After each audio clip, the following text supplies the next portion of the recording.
Getdi. Salamlar. Dostlar salamlar. Siz Söhbətgaha dinləyirsiniz. Azərçayın dəstəyi ilə və Akartın dəstəyi ilə. Biz bundan öncə Allah razı olsun. Sponsor. deyirəm də dinləyən imana gəlmisən sən. Müşfiq Ötkündən söhbət edəndən sonra.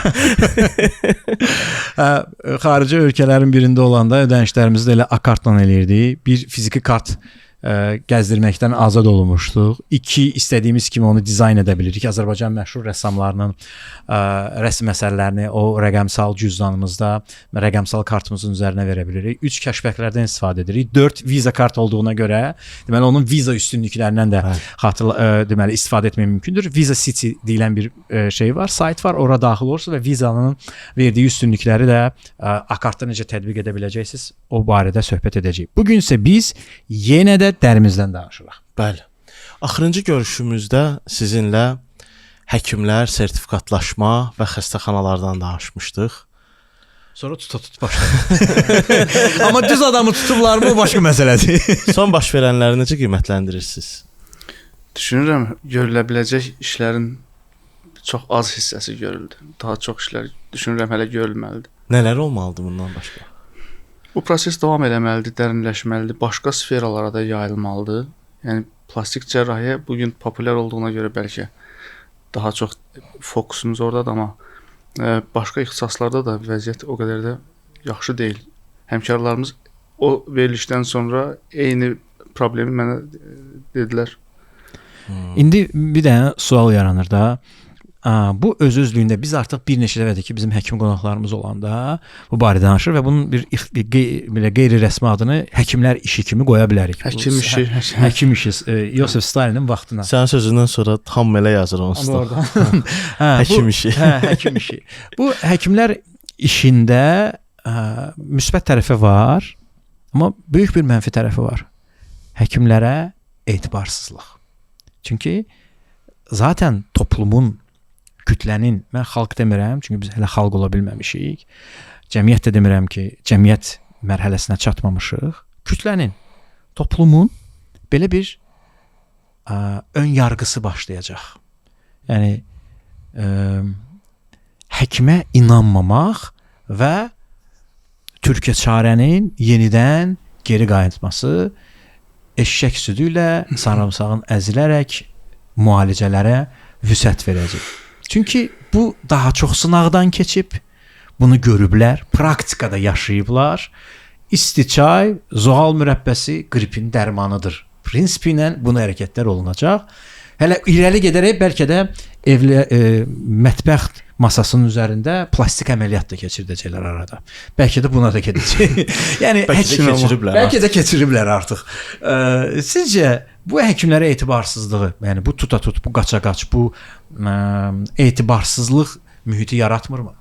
Tam əksini düşünürəm. Mən düşünürəm ki, burada bir proses başlayıb, əvvəli o cür görünə bilər. Amma proqnoz, mənim şəxsən proqnozum belədir ki, davam olunsa əgər, təxminən belə bir hadisə baş verər. Əvvəldə həkimlərə etibarsızlıq yox, bir tərəddüd, daha diqqətlə yanaşmaq.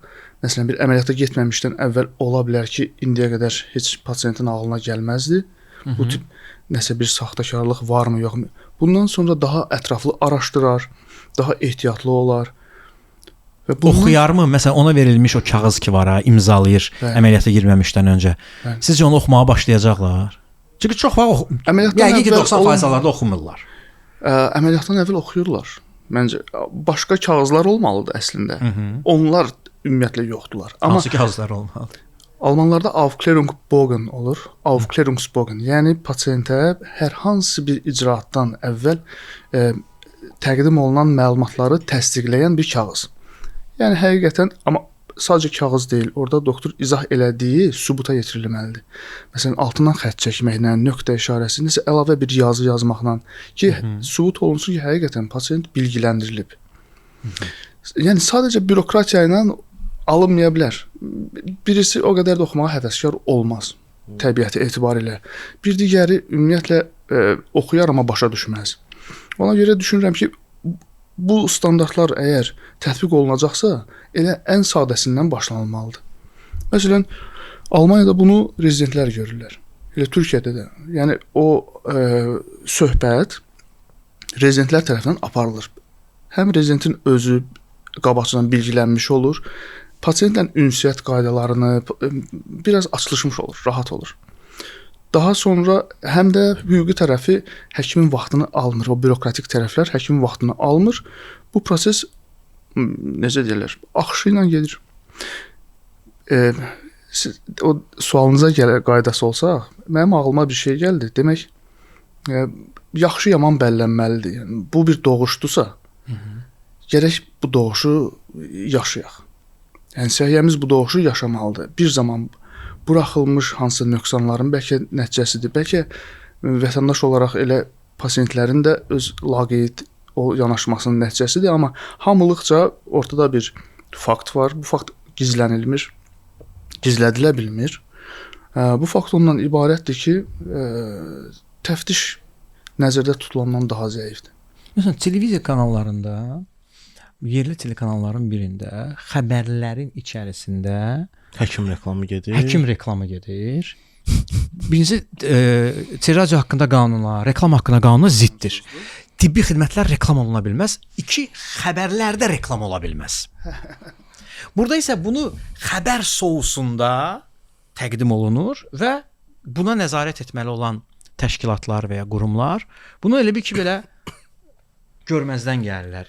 Amma tutaq ki, biz hardasa nəyisə öz canlı efirimizdə danışaq, dərhal deyirlər ki, filan şey filan qaydaya uyğun deyil. Tural avtostopu başqa cür dedi və okey dedi. Tural efirdə okey dedi. Cəmaət orada tibbi xidmətləri Səhiyyə Nazirliyindən də bir açıqlama yoxdur ya ki, bəs indi həkimləri tuturlar və hara baxırdılar bu günə qədər? Məsələn, onunla bağlı da bir açıqlama yoxdur ortada. Məsələn, Təhsil naziri cənab nazir deyir ki, indi də bu hazırlığa gedən tələbələr, bəs bundan əvvəl indi direktorların sertifikatlaşması başlanmaq istəyir. Bəs bundan əvvəl direktorlar necə seçilirdi? Bu qədər milyonlarla uşaq kimə əmanət idi? Bunun da açıqlaması yoxdur. Ya belə şey var ya, belə tutaq.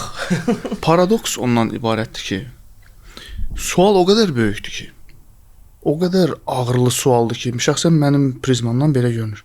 Artıq ona cavab vermək lazım deyil, onu həll etmək lazımdır. Yəni kim cavabda idi, nə idi, ona qayıtmaq, işi qəlizləşdir. Yəni hərəkətə keçmək lazımdır. Hərəkətə keçmək lazımdır. Amma bu hardansa başlamalı idi. Bir yerdən əmələ gəldi. Biz pasientlərin bilgilənməsindən danışırıqsa, qida və dərimiz arasında olan əlaqə nədən ibarətdir? Bizim o ən birinci pasportumuz üzümüzdür də. Bəli. Və bizim qidamızla dərimiz arasında əlaqə varmı? Və bu özünü necə göstərir? Var, mütləq var. Gündəlik qida, qəbul etdiyimiz maye tərkibinə görə mütləq bütün orqanlarımıza təsir göstərdiyi kimi, o cümlədən dərimizə də təsir göstərir. Dərimiz bizim orqanlarımızın güzgüsüdür. Bəzən belə də deyilir. Yenə də burada sadədən başlamaq lazımdır. Zərərli olduğu artıq sübuta yetirilmiş, heç bir sual işarəsi doğurmayan qidalar çıxarılmalıdır. Məsələn, şəkər. Şəkər prişk yaradır. Mütləq. Mütləq birinci səbəblər siyahısındadır. Yəni marketə girib, marketin 1/3 hissəsinin qənadı məmulatlardan olması, bunu görmək istəmirik artıq. Çünki bizdən keçər, amma övladımıza tamam başqa cür dəyər. Söhbət rafinə edilmiş şəkərlərdən gedir. Bəli, söhbət rafinə edilmiş təbii şəkərlərdən yox. Məsələn, fruktoza bu siyahıda deyil. Meyvə çox yesə üzümüz səpər? Yox. Səpməz, çünki rafinə edilmiş deyil. Amma bəzi quru meyvələr var, hansı ki üzərinə şəkər gəzdirilir, şərbət tökülür və onlar da ola bilər. O Tutu xanım bizdə verilişdə qonaq olanda xurmadan danışdıq. Dedi ki, əslində xurmanı uzun müddət şişirədə saxlayırlar. Şişir, o belə şey olur. Əslində xurma elə deyil də fiziki olaraq. Bizə o emal onlar gəlir. Biz deyirik ki, sağlam qidanı. Ancaq xurma yeyirəm. Var ya, peyğəmbər xurması. İsrail xurması, hə. Ölçücə biraz böyük olur. Hə. İsrail niyə olur o? İsrail verir onu. Bəs peyğəmbər niyə olur o? Yahudilərin peyğəmbəridir. Demir hakimin peyğəmbərdir. Deyib də. Tövsiyə edirdim ki, o paketdə olanlar yox, o ölçücə böyük olanları. Hə, amma içərisi şirəsi az olanları. Şirə ümumiyyətlə olmasa daha yaxşı olur. Çünki bilmirik nəyin şirəsi. Aydındır. Şəkər çox üzr istəyirəm. buyur, Yəni sualı bitirmək daha şey olardı. Şəkəri çıxartdıq, sonra Yəni qlukozanı çıxartdıq. Qeyri-təbii qlukoza çıxdı. Sonra laktozanı çıxartmalıyıq. Amma bunu hamılıqca O nədir? süddən imtina eləyək Hə, demək. sütü tamam. Bəli. Pendirizat da O kəslər ki, Pendir bəli, yəni. pendir. bazarın daş pendiri. Yəni mən demirəm süd məhsulu zərərlidir, yanlış anlaşılma olmasın, amma o kəslərin ki, dərisi yağlılığa meyllidir. Onlarda yüksək risk var ki, laktoza, glukoza və bu sıralama biraz da davam eləyir. Onların təsirindən yağ vəzi biraz da fəallaşar. Fəallaşsa, yağ vəzi kanalı çatdırmasa onun hamısını çıxartmağa, dərinin altında bir qismi qalacaq. O bir qism həmin an səpkiyə səbəb olmur. Şəxs də düşünür, deyir ki, bu yanlış məlumatdır, şəkər nə yedim. qədər yeməkdən söhbət gedir. Bax biz bunu İndividual. şeyləri dietoloqlar adətən deyirlər ki, sonuncu dəfə şeyləndə ki, pendirdi ümumiyyətlə həyatından çıxart dedi mənə. Mən də sağlam qidalanma, idmanla məşğul olanda oxuduqca görürəm ki, pendir çox yaxşı protein mənbəyidir, zülal mənbəyidir. Məsələn, keçi pendiri. Mən aldığım pendir keçi pendiridir. Bərk pendirdir. Yəni zavodda o çox emaldan keçməyən pendirdir. Yəni xüsusi liofilizat deyil. Bəli, xüsusi rejimdə organik yetişdirilmiş. halında qalır. Bəli, yetişdirilmiş, xüsusi rejimdə yetişdirilmiş bir pendirdir. Belə deyək, bir kəndli babanın, bir çobanın motalın içində yetişdirdiyi pendirdir. İndi deyirəm ki, heç olmaz, deyir, heç olmaz. Deyirəm axı, mən hardan alım bunu? Deyir, noxud, lobiya. Deyirəm ki, mən vegan deyirəm. Məsələn, mən noxud, lobiya ilə niyə? Zülalın alınma mənbəyi təkcə noxud və lobiya ola bilməz axı. Bunu necə qəbul edir? Keçi pendiri müstəsna bir protein növünə də sahib deyil. O proteinlər başqa yerdə də var. Yəni illa ki, südündən deyil, dərisinin ətindən ala bilərsən məsələn. Daha sonra dad öyrəşdiyimiz dad məsələsi. Dad məsələsi də belədir. Biz yeməyi zövq üçün eləyiriksə, bu tamam başqa bir bəhsdir. Gəlin ondan danışa bilərik. Amma sağlamlıqdan söhbət gedirsə, yəni nə qədər keçi pendiri yeməliyik və nə qədər qoyun pendiri yeməliyik? Yeməməliyiksə, bu min illər boyu bizdə olan bir şeyi niyə imtina eləməliyik? Təkcə bunu deyə bilərəm ki, dəqiq olan budur ki, əgər müalicə olunub bitibsə, yağ vəzləri daha çox həssasdır laktozaya, nəinki müalicədən əvvəlki halında. Deyək ki, müalicədən əvvəl şəxs şokolad yeyərdi, süd məhsulları qəbul edərdi, şəkər və səpki yaranardı. O bilir ki, məsələn, plitka şokoladın müəyyən bir hissəsini yesəm mənə bir şey olmaz, amma çox yemişəm, yəqin ondandır. Bu mütənasiblik onun beynində artıq qurulur, o başa düşür. Müalicədən sonra isə onun çox kiçik bir hissəsi belə səpkiyə səbəb ola bilər. Çünki yağ vəzləri uzun axı müalicədə mən həm dietanı izah edirəm, həm izah edirəm ki, nə dərəcədə biz yağ vəzinə təsir göstəririk. Həm daxildən, həm xaricdən. Yağ vəzi əvvəlki yağ vəzi deyil. Orada sıfır, kəsməkdən söhbət gedir.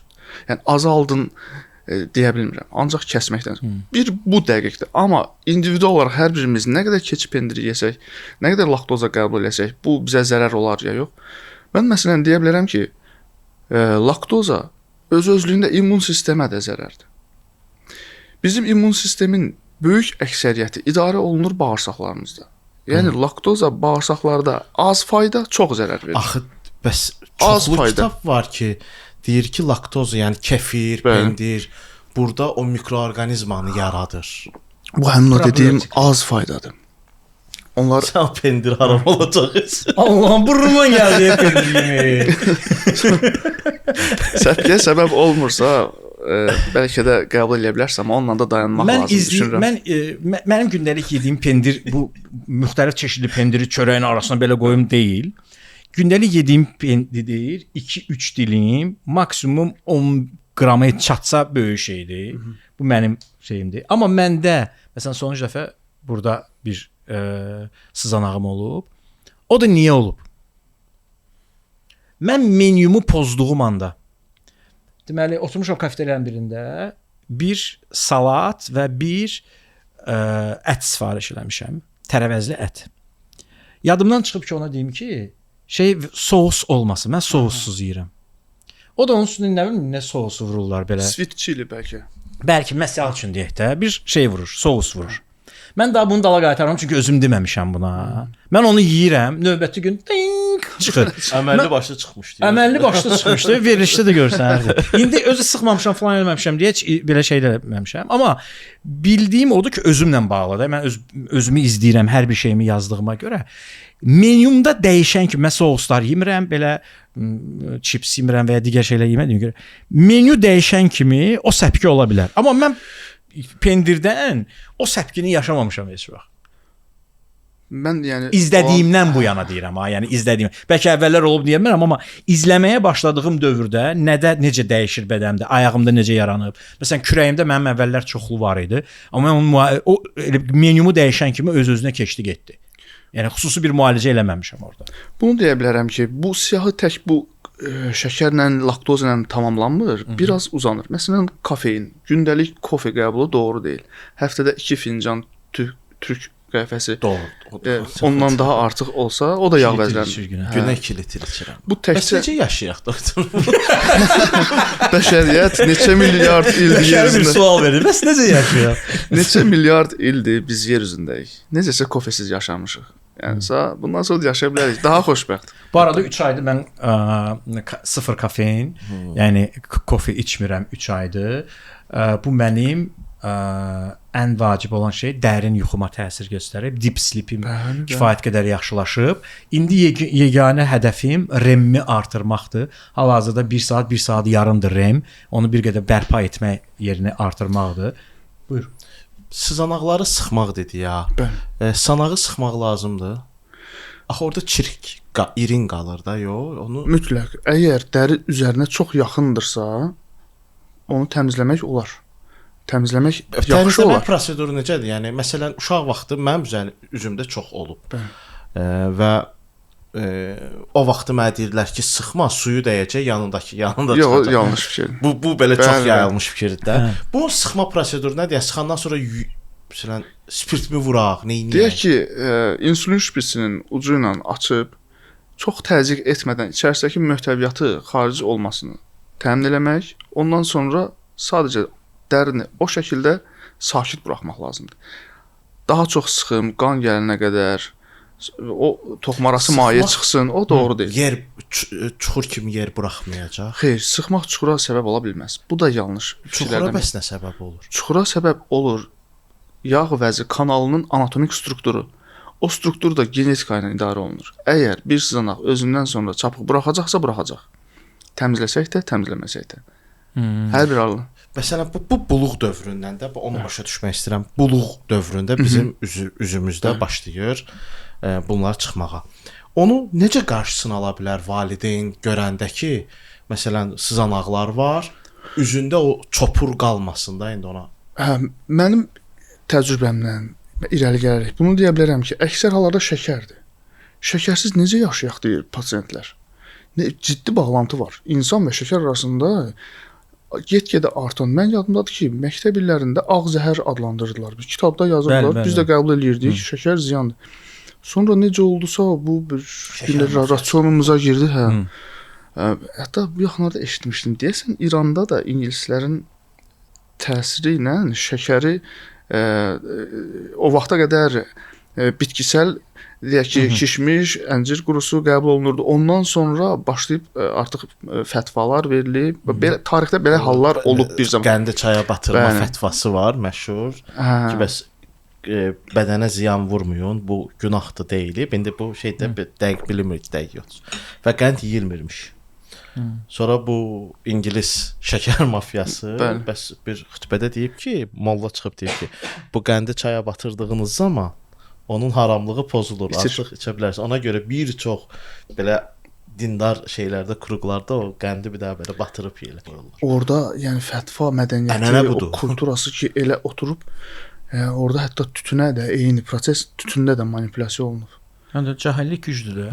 Yaxşı, bəs bu üzdə bu çox belə geniş tendensiyalar yaranıb, üzdə bir lazer Adını bilmirəm. Yəni siz və o lazerə gedən qadınlar daha çox bilirlər. Yəni Adını niyə mən doktorun yanında lazerdə olmuşam.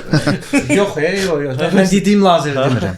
Sən dediyin lazerdən demirəm. Deməli üzə belə tak nöqtə ilə vurur, sanki ilk dərini qopardı, adamın üzündə belə nöqtələr kimi qalır. Sonra o dəri təzələnir və nəsə belə bir söhbətdir. Bu nədir? Bu ziyanlıdırmı? Bu hardan çıxıb və zərəri nədir, xeyri nədir? Bu karbon dioksid fraksional lazerdir. İşlənmə metodu, mahiyyəti ondan ibarətdir ki, arada sağlam toxumalar buraxaraq bəzi hissələri zədələyirik nöqtə şəklində. Enerji kontrollu olur, dərinlik kontrollu olur. Zədələnən yerin diametri belə kontrollu olur. Mahiyyət ondan ibarətdir ki, dərin alt qatında fibroblast deyilən təbəqəni stimullaşdıracaq. Fibroblast təbəqəsindəki hüceyrələr başlayacaq elastin, kolagen, hialuron maddələri sintez eləməyə və bu da dərimizin gəncliyinə cavabdeh olan maddələr olduğuna görə dərimiz gəncləşəcək. Amma təkcə gənclik üçün tətbiq olunmur. Məsələn, çapıqlarda tətbiq olunur. Məsələn, xırda qırışlarda tətbiq oluna bilər. Sızanaq sonrası çəhrayı ləkələrdə və s. Hətta məsamələrdə belə tətbiq olunur. İnternetdə məşhur olan iki tip videolar var. Bəzilərində siz dediyiniz kimi dəri qabıqlanır, tökülür. Mən düşünürəm, mənim şəxsi ehtimalım ondan ibarətdir ki, insanların gözləntisi və sosial sifarişi bundan ibarətdir. Mənə çox deyirlər, doktor, mən istəyirəm dərim soyulsun. Amma bu böyük zərərdir. Belə metod yoxdur. Yəni sanki bu dəri getsin, yerinə daha yeni dəri qatı gəlsin. Hədəf dərini soymaq olmamalıdır. Hədəf daha ağıllı iş görmək, orada fibroblastları fəallaşdırmaq olmalıdır. İkinci məşhur olan göz altında xüsusən tətbiq olunan fraksional lazerdə yüksək enerjidə, çox yüksək enerjidə, hansı ki tətbiq olunan an təkcə lazer şüasının toxunduğu yeri yox, onun ətrafındakı məsələn bir yarım santimetr toxuma da suyunu itirir. O su itirməsi hesabına büzüşür. Toxuma ciddi termal xəsarət alır. Amma görüntü budur ki, oradakı elastiklik yığıldı, dəri oldu düz. Sonra nə baş verir? O pasiyent PIH-dən əziyyət çəkir, post-inflamatuar hyperpigmentation, iltihab sonrası hiperpigmentasiyadan əziyyət çəkir. 6 ay onun qızartısına yaxşı halda, pis halda isə qəhvəyi rənginə dözməli olur, günəşdən qorumalı olur, stres çəkir və s. Ona görə o tip lazerlərdə dərinin qabıqlanmasını yox, sadəcə nəticəni həkimdən xahiş eləmək olar. Amma tez də nəticə almağa tələsmək lazım deyil. O doğru deyil. Hər bir seans öz nəticəsini 4 ay, bəzən 6 aya qədər müddətdə göstərə bilir. Yəni bugün bir seans eləyirik. Bir ay sonra bəs nə oldu, heç bir dəyişiklik olmadı deyib məyus olmasınlar gərək. Kamuflaj. Aytən xanım da sizin bacınız məsələn orada kamuflaj şeyləri mən görürəm. Bir yaxınım da getmişdi. Çapıqlarla bağlı doğum ləkəsinin çapıqları olur. Mən indi orada videoda görürəm. Mənim o tanışım nə idi xəstəliyin adı? Vitiligoya bağlı getmişdi. Orada da kamuflaj eləmişdilər. Bu kamuflaj nədir və məsələn mən açığı 2 dəfə idi görürdüm kamuflajı. Görmüsən kamuflaj yaranı, dərinin rəngini tapıblar və kamuflaj eləyirlər. Tatu kimi biraz. Bəli, tatu kimidir. Metod saç tatusu görmüşəm. Simulyasiyası, saç simulyasiyası. Saçdır, amma saçı uzaqdan oxşayır. Yəni belə mənə qəribə. 10 il qaralığına deyir, qarantiya verirəm. Var belə metodlar. Artıq yəni heç olmamaqdansa nəsə bir şey eləmək adına eləmək olardı. Aytən xanımdan biz bir komanda şəklində işləyirik çapıqlarda. Bəzi çapıqlar nə qədər hamarlaşdırılsa da bir müddət sonra yəni hamarlaşdırılsa belə üstündəki rəng getmir. Rəng qalır dəridə. Zədələnmiş dərinin özünə məxsus rəngi olur. Çünki o artıq dəri deyil, birləşdirici toxumadır. Ona görə də ehtiyac yaranır ki, o nahiyənin rəngini də vizual olaraq digər nahiyənin rənginə uyğunlaşdırılsın. Bunun üçün bir digital metodla normal dərinin rəngi müəyyən olunur. Kənarda o pigment hazırlanır. Ondan sonra dəri içərisinə yeridilir. O da ömürlük deyil, bir müddət qalır. Nahiyəyə görə dəyişir. Məsələn, yağlı nahiyələrdə daha tez bitir. Quru nahiyələrdə müvafiq olaraq daha az. Amma bu metod yeni bir metoddur. Son konfranslara qədər mən rast gəlmirdim. Artıq o pigmentləri təklif edən firmalar meydana gəlib. Yeni metodlar. O rəngdir, pigmentdir. O pigmentdir. O pigment dəriyə gedir və özünü dəri kimi aparır, yoxsa necə? Hipoalergik bir pigmentdir. Deyə bilmərik ki, bizim orqanizmimizdə tam identifikasiya olunmuş bir maddədir. Belə bir maddə, yəni hialurondan başqa mən demək olar tanımıram. Amma minimal ölçüdə allergik xüsusiyyətə sahibdir. Mən şəxsən rast gəlməmişəm, nə də həmkarlarımdan da eşitməmişəm ki, o pigmentə allergiya verilsin. Çünki o pigment də epidermisə yeridilir. Epidermislə dermanın arasına ən dərin yeri odur. Daha dərinə yeridilmir. Bir neçə yenə də Türkiyə çarə deyə biləcəyimiz üsullar var. Bunlardan biri misal üçün soyuq duş və ya soyuq su ilə əl üzünü yumaq və ya deməli bir qabın içərisinə su, buz və eləyib üzünü ora qoymaq. Bu sanki dəriyə bir şok yaşatmaq kimi bir şeydir. Həftədə 2 dəfə və ya 3 dəfə soyuq duş praktikası edirəm. Bu bədənimi komfort zonadan çıxartmaq üçündür. Təxmini 1 dəqiqə, dəqiqə yarım çəkir. Vəssalam. Amma bu sistemlər o qədər artır ki, adam deyir ki, heç bunu da eləmək istəmirəm. Yəni artıq sən bilmirsən də, məsələn, soyuq duşla bağlı şeyi tapa bilərsən. Araşdırmanı tapa bilərsən. Amma məsələn o soyuq buzu nəfəs alırsan və ya qazlı su ilə üzr eləyirsən. Yəni nələrdirsə, bunlar nədir və hansıların əsası var, hansıların əsası yoxdur? Kontrast duş tanınmış bir metoddur. Tətbiq olunur, geniş tətbiq olunur. Xüsusən damar problemlərində, dərinin damarına bağlı. Kontrast duş dediyiniz isti su ilə çimirik, İsti daha və sonra soyuq. Bunu bir neçə dəfə təkrarlayırıq. Bu kontrastı damarlara məcbur edirik, yığılsın, açılsın. Damarların intestinal qişası ilə ən üst fibroz qişası arasında bir əzələ təbəqəsi var. Mən tibbə yanaşmağım çox fərqlidir. Mən məsələn onu eləmirəm. Deyirəm ki, damarım niyə açılıb bağlansın da. Yəni o damar bizə gələcəkdə açılıb bağlanmağı çox lazımdır. Sənə gələcəkdə lazımdır. Yenə də short düşünürsən. Long. Yəni məsələn, tək dərimizə aid deyil, bütün damarlarımızda. Əgər deyək ki, 35 yaşın üstündəki o yaşlar 35 yaşa qədər biz əgər damarlarımızı yığılıb açılmağa məcbur eləyiriksə, deyək ki, hiking-lə məşğul oluruq, deyək ki, isti soyuq ola bilər, idmanla məşğul olmaq. Bu damarı fibrozlaşmadan qoruyur. Damarın əzələ qişası artıq işləyir deyə atrofiyaya uğramır, öz funksiyasını yerinə yetirir. Yuxarı yaşlarda bizə təzyiq problemi olmur artıq. Deyək ki, 60 yaşda təzyiq durduq yerdən heç eləməyəm. İçən deyiləm, çəkən deyiləm. Zamazada getmək lazımdır. Elə mən bundan özümü çatdıracağam sənə bir də. 4-5 Sovet dövrünün ən uzun ömürlü bölgələrindən biri də Qarabağ bölgəsi idi. İkinci səhvləmirəmsə Cənub bölgəsi idi. Orada insanlar 156 yaş rəsmi qeydə alınmış yaş idi. Onların heç birisi nə kontrast duş eləyərdi. Onlar gündəlik hərəkət, fiziki hərəkət və zərərli qidadan uzaq yaşayırdılar. Süd məhsulu yeyirdilərmi? Bəli, yeyirdilər. Amma onların gündəlik kalori sərfiyyatı, onların havası, suyu və əsas da suyu, suyun tərkibi, iyon quruluşu, yəni iyon strukturu elə idi ki, hər bir halda H2O deyil.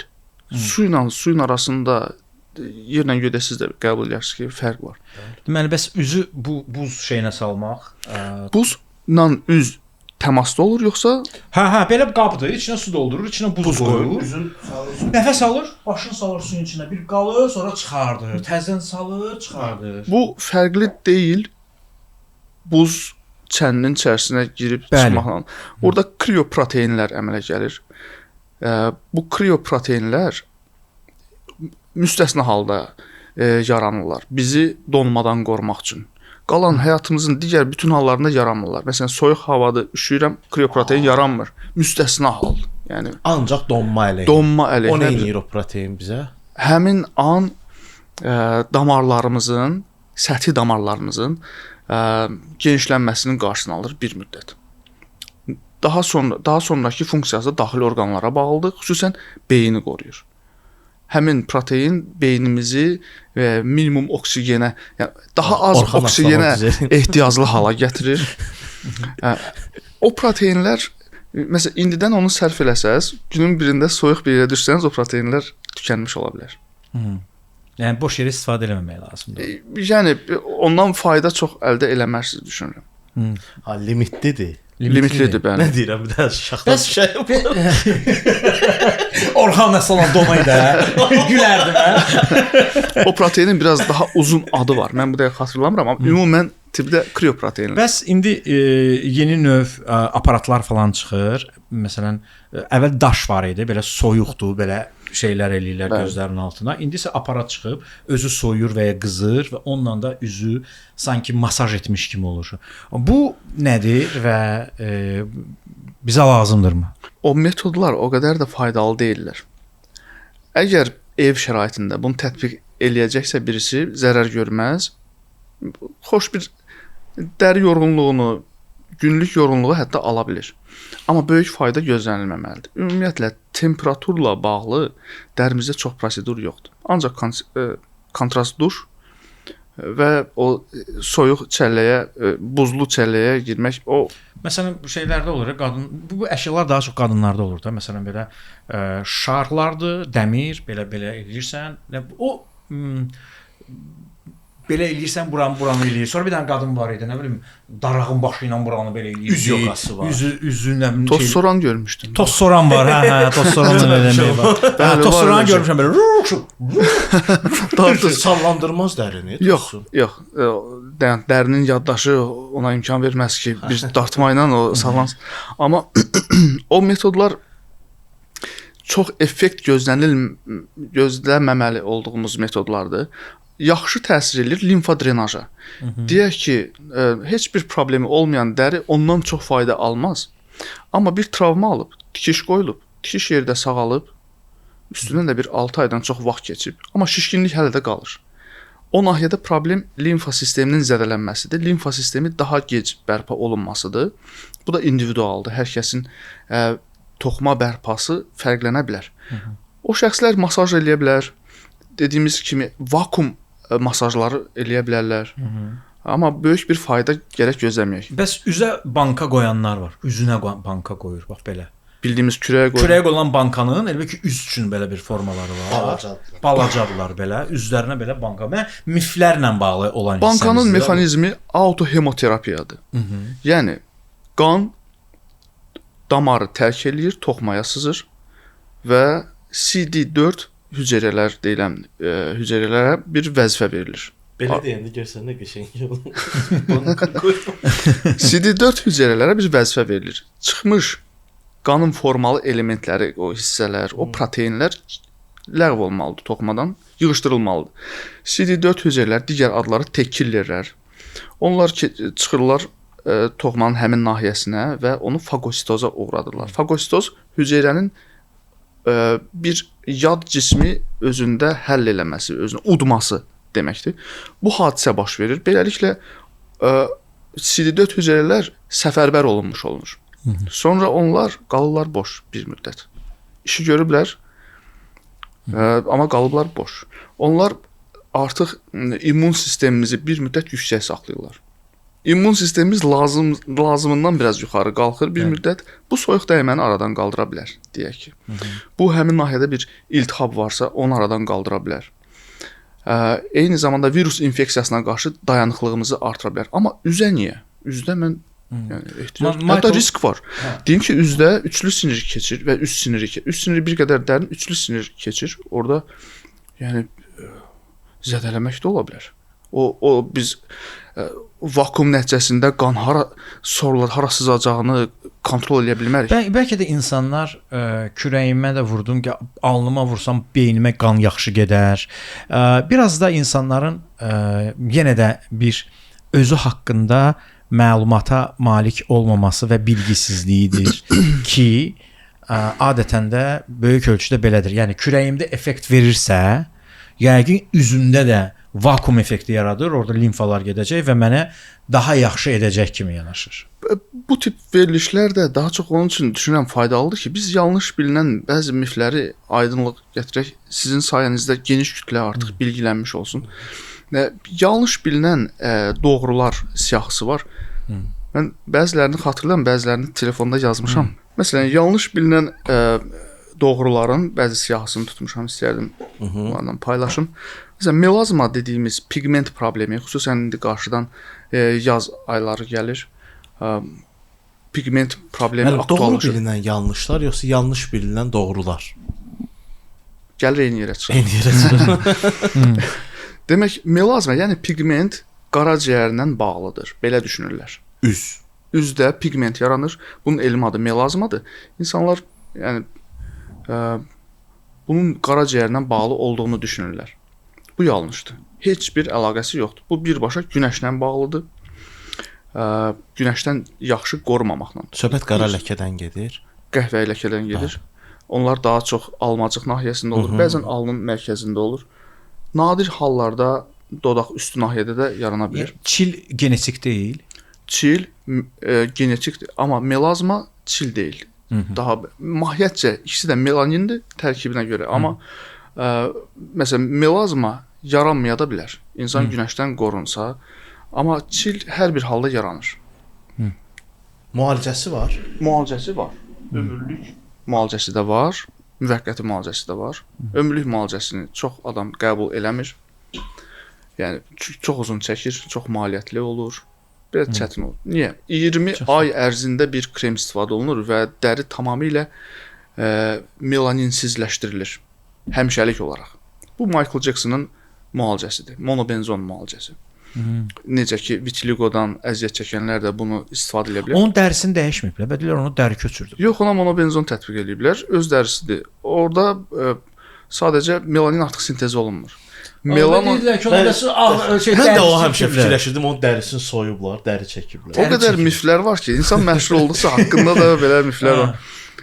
Demək, bu birinci mif bundan ibarət idi. İstərdim ki, bundan paylaşım. İkinci, məsələn,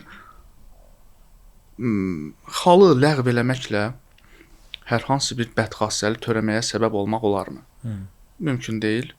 Bir xalı ləğv eləməklə onun hətta minimal malignizasiya ehtimalını belə azaltmış olursunuz. Yəni, olmayan bir şey ət xalından gedir, yoxsa belə ləkə xalda? istənilən xal ləğv oluna bilər. Mənim xalım var, planımda var getmək. İstənilən xal ləğv oluna bilər, hətta daha artığı günəşə açıq olan nahiyədəki xallar periodik olaraq dermatoloq tərəfindən dermatoskopiya olunmalıdır. Əgər xalın üzərində sağalmayan bir yara görülürsə, əgər xalın ətrafında bir qırmızı haşiyə yaranırsa, yaxınlığındakı limfa düyünləri şişibsə və xal sürətlə böyüyür. Məsələn, yaxın 2 ayda ölçüsünü 2 dəfə böyüdübsə, bu halda mütləq rezeksiya, tamamilə total rezeksiya olunmalıdır. Fərqi yoxdur. Cərrahi yolla da oluna bilər. Məsləhətdir ki, Mohs cərrahiyyəsi tətbiq olunsun. Mohs cərrahiyyəsi xalın özünü və ətrafındakı sağlam toxumanı da götürərək patahistologiyaya yönləndirilir. Bu şəkildə aradan. Mənim xal götürüldü. Yerində nə qalır? Ölçüsünə görə dəyişir. Məsələn, mənim indi bu xalımı götürsək. Xatirəsi qalır.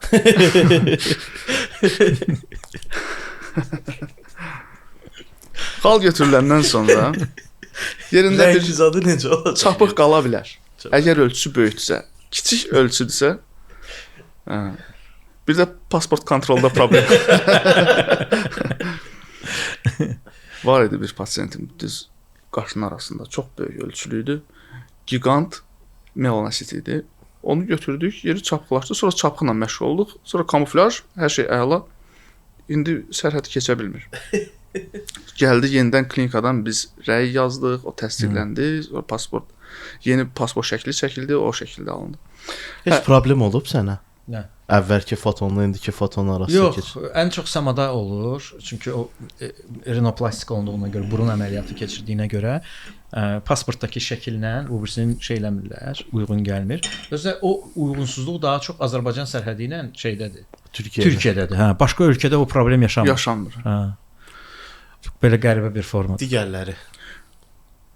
Məsələn, bayaq elə dedik, sızanağa çevrilərmi, çapığa çevrilərmi sızanaq, onu artıq dedik. Bir də Bir söz soruşum. Bəs adam öz xalını özü qopartsa belə, nə bilim şey eləyirlər, tuturlar, sapla sıxırlar, elə bir çürüdüb atırlar da. tövsiyə olunmur. Tövsiyə olunmur. Risk böyükdür orada. Malignizasiya riski var. Çünki orada ləğv olunan toxuma tamamilə ləğv olunmur, kontrolsuz ləğv olunur.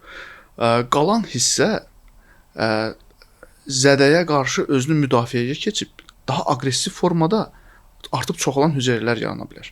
Bu da malignizasiya səbəb ola bilər. Bir digər yanlış bilinən, doğru bilinən yanlışlar. Məsələn, büküş nahiyəsi tamamilə tüksüzləşdirilməlidir. Bu yanlışdır. Bu gigiyena deyil, əksinə natəmizlikdir.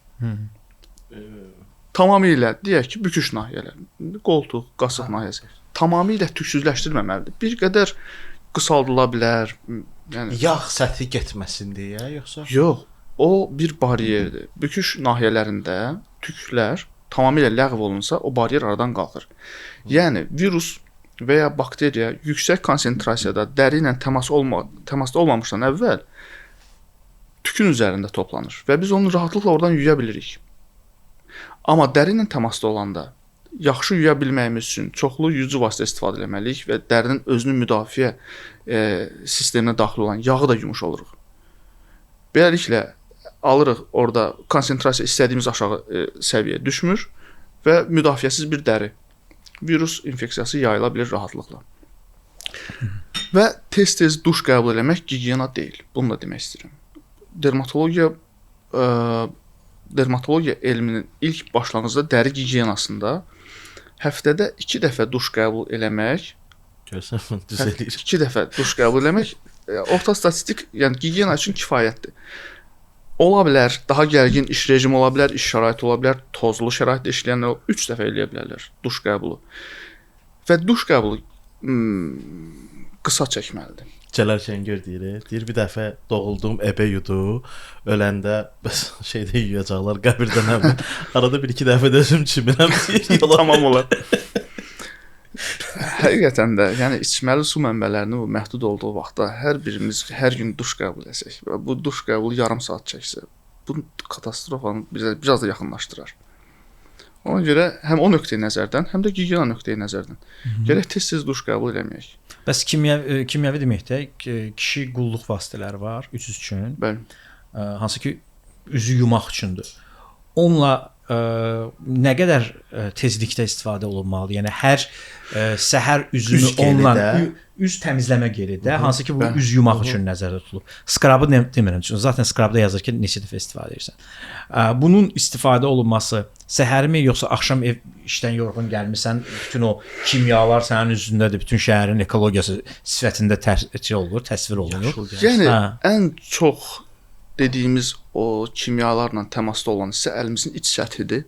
Biz onu gündə 3 dəfə ya 4 dəfə yuya bilərik. Üzümüzü amma hər gün yuyucu vasitə ilə yumamalıyıq. Üzümüzə yuyucu vasitə dəyə bilər ancaq duş qəbulu zamanı və çox qısa müddətdə. Yağı tamamilə yumaq gigiyenadan uzaq bir haldır. Yağın tərkibində günəş qoruyucu var, fitonsid var, nəmləndirici var, bərpa edici var. Yəni mükəmməl bir maddədir. O maddəni tamamilə ləğv eləyəndə bir dərimiz qısa müddətə köməksiz qalır. İkincisi də dərimizin üzərində quruluq reseptorlar var. Onlar daim kontrol altına saxlayır. Dərimiz nə dərəcədə nəmlikdədir. Yəni yağ kifayət qədərdirsə, yağ vəzi stop olur. Bir müddət yağ sintez eləmir. Siz onu yuduqca o reseptorlar qıcıqlanır, beyinə informasiya göndərir və beyin bunu belə algılayır ki, yəqin istehsal olunmuş yağ kifayət qədər deyil, daha çox istehsal etmək lazımdır. Beləliklə siz yağ vəzlərini hiperplaziya, hiperfunksiya halına gətirmiş olursunuz. Daha çox yağlanır. Bəs gecə kremləri, onlarla bağlı məsələn, gecə serumu var, nə bilim, gecə serum gözaltı var. Baxın, gözaltını deyim yadımdaykən. Bir də elə sualım oydu, Tural üstünə çıxdı. Qadın kişi kremlərinin fərqi var. Belə bir hal mən heç bir, yəni ciddi mənbədə rast gəlməmişəm. Qadına aid bu. Kişi baxım dəsti ilə qadın baxım dəsti fərq edir. O baxım sadəcə marketinq. Dermatologiya tərəfindən qəbul olunmayan bir anlayışdır. Bu sadəcə marketinq. İndustriyadır başqa, insanlar iş qurublar. Amma yəni reallıqla real olaraq Yoldaşımı kremlə vursam bir şey. Trump gəlib rahat ol belə zərər. Aha. heç bir yuyucu vasitəni gündəlik istifadə eləməməliyik. Heç bir baxım kreminə, vasitəsinə, serumuna dərimizin ehtiyacı yoxdur.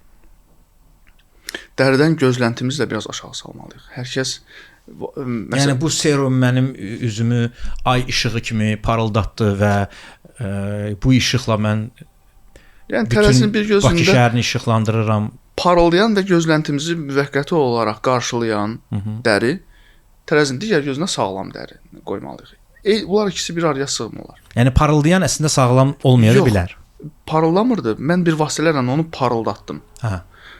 Yəni bu periodik olaraq dərimi bu cür görmək istəyirəm deyilirsə bu yanlış təsəvvür. Məsələn gözaltı kremlər üçün yazırlar ki, məsələn yaş qocalmanın qarşısını alır, sən gözün altına Anti-aginglər. Mümkün deyil. Heç bir krem hialuronun sintezini, elastinin, kollagenin sintezini fəallaşdıra bilməz. Ona görə fraksional lazer burada hələ ki yeganə metoddur. Var RF fraksional, onların yan təsirləri çoxdur, effektivliyi fraksionala nisbətən geridir. Var erbium lazer. Erbium lazer sadəcə dərinin üst təbəqəsini cilalayır və ancaq cilalayır. Fibroblastlar orada fəallaşmırlar. Var Q-switch lazer. Q-switch lazer dərinin üst qatını yeniləmir, amma fibroblastlara çatacaq bir istilik ötürür. Bunların hər birisinin tətbiq qaydaları və təyinatı var. Ona uyğun dermatoloq qərar verir dəriyə görə. Problemsizdirsə maksimum qədər prosedurlardan yayınmaq lazımdır. Bəs kollagen dediniz. Bəli. Kollagen isə ya toz şəklində, ya da tablet şəklində, yəni BAT, qida əlavəsi olaraq satılır. Və ya deyirlər ki, vitamin C kollagen ifrazını artırdığına görə vitamin C BAT kimi qəbul eləyin. Bu dozada misal üçün hal-hazırda gördüyüm bir dənə kollagen vardı. Matcha tərkibli, matcha çayı tərkibli kollagen. Orada da yazılıb ki, siz bunu protein shake eləyəndə ora qarışdıra bilərsiniz. Səhər-səhər ac qarnına için və sizin kollagen ifrazı yaxşı olacaq. Bəs badlar kollagenə kömək eləyir? Kollagen strukturuna görə bir protein növüdür. Protein hər bir orqanizmə birəbir uyğun formada sintez olunur. Sintez edən hüceyrələr fibroblastlardır.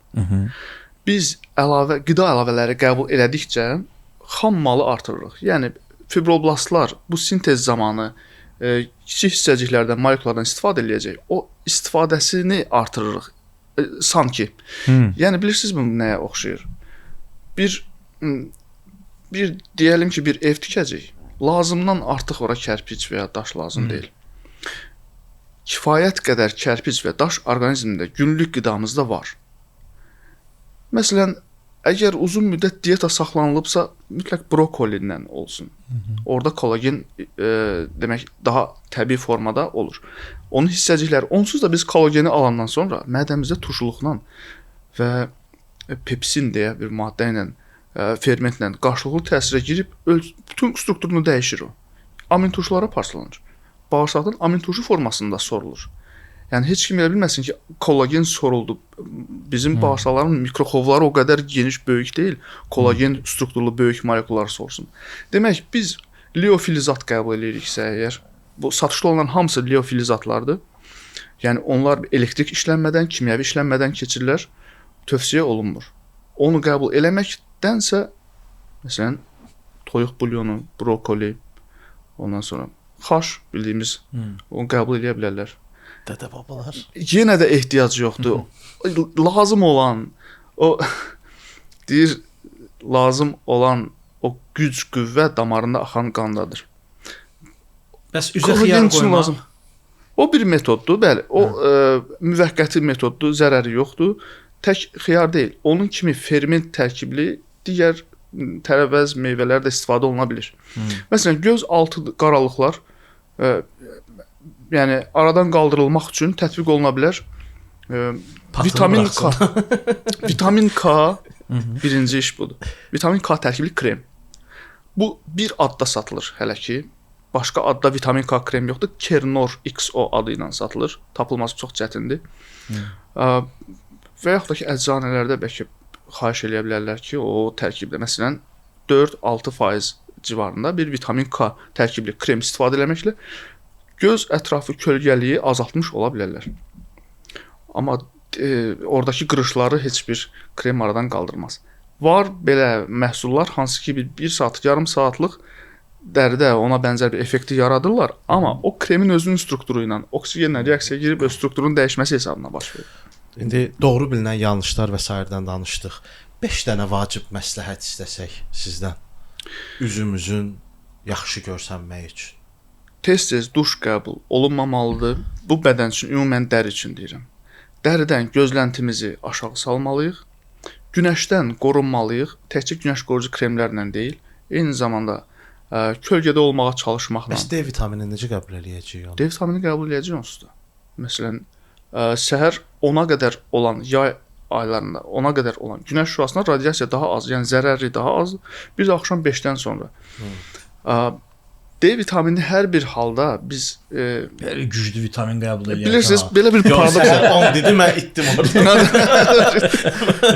Bağlandım həm. D vitaminini ekstradan qəbul eləməyimiz bizim yəni əncir yarpağından paltara keçidimizlə əlaqədardır. Yayla qışla bağlı deyil. Yəni əslində D vitamininin sintez olunması üçün lazım olan ultra bənövşəyi şüalar qışda da olur. Doktor bizi yavaş-yavaş soyundurub bu əncir yarpağını gedir. Bir evdə olan bütün bağları boşaldırsan da belə şaxşax lazımdır. Çünki bilirsiniz, bir çox adamlar, həkimlər, həkim nə qədər həkimdir onu şey eləmirəm. Birinci yazdıqları D3K2-dir.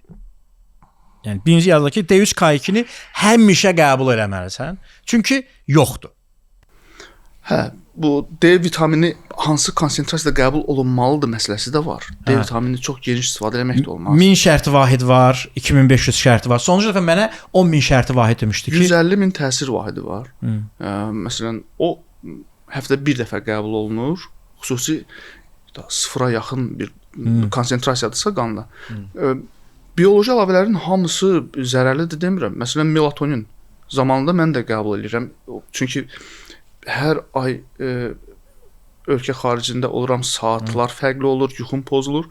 Olur 2 gün, 3 gün müddətdə melatonin qəbul edə bilərik. Xüsusən B6 vitamini ilə birlikdə olan melatonin var və 2-3 dəfədən sonra artıq yuxu öz rejiminə düşəndən sonra onun çox da adətsiz olmaq olmaz, dayandırmaq. Yəni badlar arasında yazılanlar olur ki, məsələn D3K2-dir, maqneziumdur.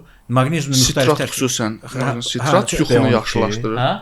B12 daha çox yaddaş B12 bizim bu saymaq istəyib amma çatmadığım 2 qida var. Səpkiyə səbəb ola biləcək. Biri alkoqoldur, biri də B12. İkisini də istifadə eləyirəm. B12 yağ vəzlərini fəallaşdırır. B12 niyə içirsən? Nə bilim, o gün gördüm, satırlar, aldım. Ekstradan vitamin qəbulu var idi, belə çox qəşəng qoymuşdular. Doğrudan yəni ehtiyacım var. Nə bilim, B12-dir. ekstradan vitamin qəbulu Ziyanı var ekstradan. Mütləq o vitamini xaric eləyən sistemi yükləndirir. Çünki Qaraciyər. Vitamin artıq qaraciyər, böyrək, bəzən bağırsaqlar. Həmçinin ekstradan vitamin qəbulu hipervitaminoza gətirib çıxardır. Onun da bir orqanlara yan təsiri. Yəni analiz vermədən tərkibi qanda səndə nədirsə, nə edirəm? Məsəl üçün sonuncu da Sizə bir maraqlı bir şey deyim. B12 vitamini səhv eləmirəmsə yeganə vitamindir ki, kasılın daxili faktoru mədəmizdə sintez olunur. Yəni onu ekstradan qəbul etməyə ehtiyac yoxdur. Siz əgər bir çörək gündə bir tikə çörək yeyirsinizsə, B12-ni alırsınız artıq. Yəni gün B12-niz var. Ətdə də filanda da belə. Bəzi insanlar isə B12 artıqlığı problemi var, onun özü müalicəsi var. Bəzi insanlar isə mədə xorası var. Kasılın daxili faktoru minimaldır. Sintez oluna bilmir B12, onlar ekstra təqviyə ala bilərlər. Amma gəzərkən gördüm, nə yaxşıdır. Bunu da alım, o zərər olar. Zərər eləyər. Qablaşdırılması yaxşıdır deyə doğru deyil. Amma biz söhbətimizin əvvəlinin də olan mövzunun elbə ki söhbətimizin sonunda gəlib çatırıq yenə dermatoloji tibbi xidmət. Bəli. Və hansı ki bu müəyyən bir standartla görülməlidir. Azərbaycanda belə bir standart varmı? Dermatoloji tibbi xidmətlə bağlı təsdiqlənmiş protokol və ya standart yoxdursa, bu beynəlxalq standart necədir və biz bunu necə tətbiq eləməliyik? Ümumiyyətlə bu necə təşkil olunur? Azərbaycanda dermatoloji tibbi xidmət tələb olunanın, gözlənilənin yumşaq desək altındadır. Bunu bilmək üçün dispanserlərə, poliklinikalara gedib şəxsən görmək olar.